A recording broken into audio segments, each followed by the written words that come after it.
right, so the second part. We already did power to a power. All right?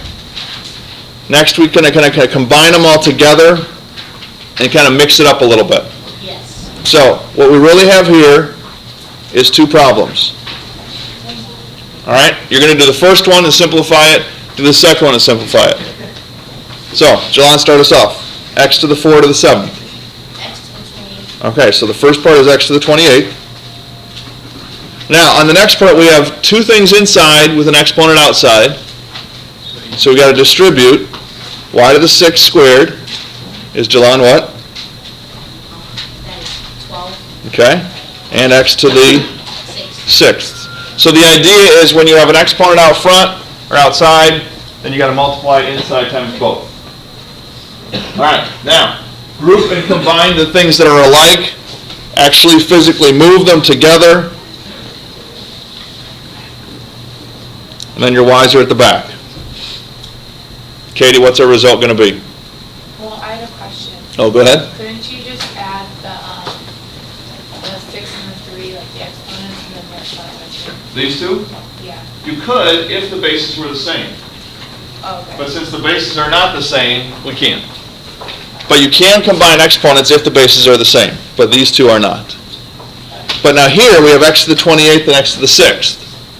So those are the same. So can you add them? Yeah. So x to the 34, y to the 12th.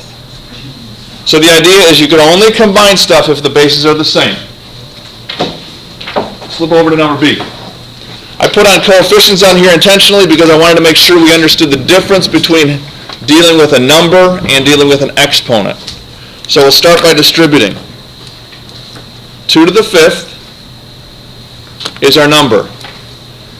But here we have x to the what? We have x to the 3rd raised to the 5th. So that's x to the 15th. Okay, go back to our numbers. Now we have 3 cubed. Back to our variables. What's the exponent on this x? Well, right now it's just a 1, right?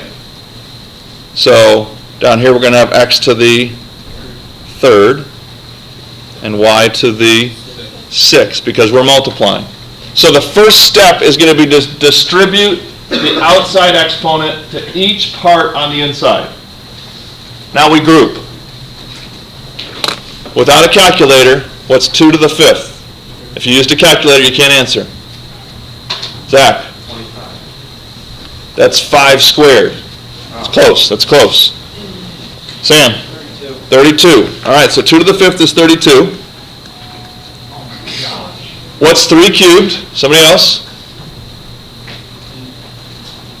3 times 3 times 3. John? 27. All right, so there's our numbers. Now group our x's and our y's.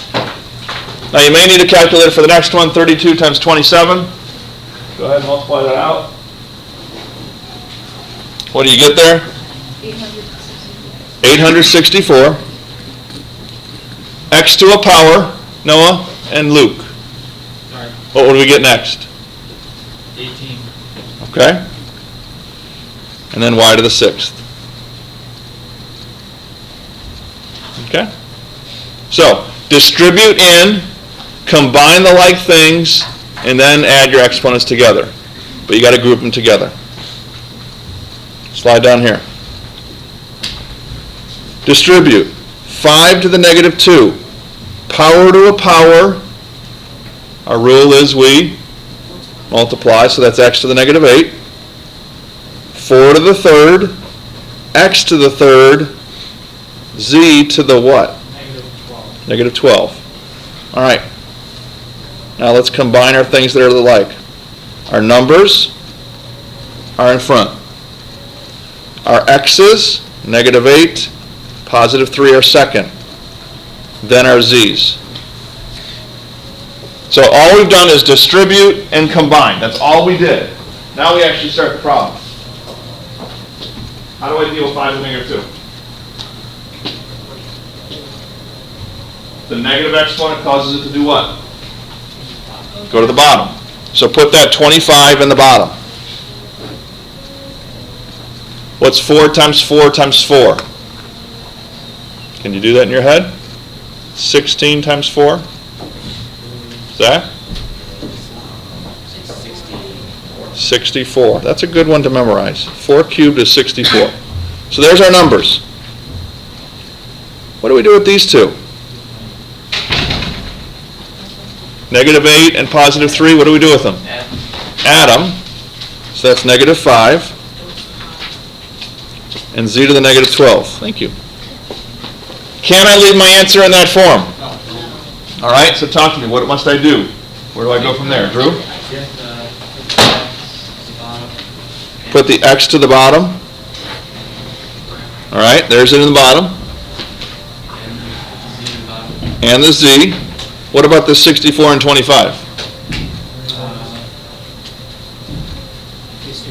They stay where they are. So the 64 is on top, the 25 is in the bottom.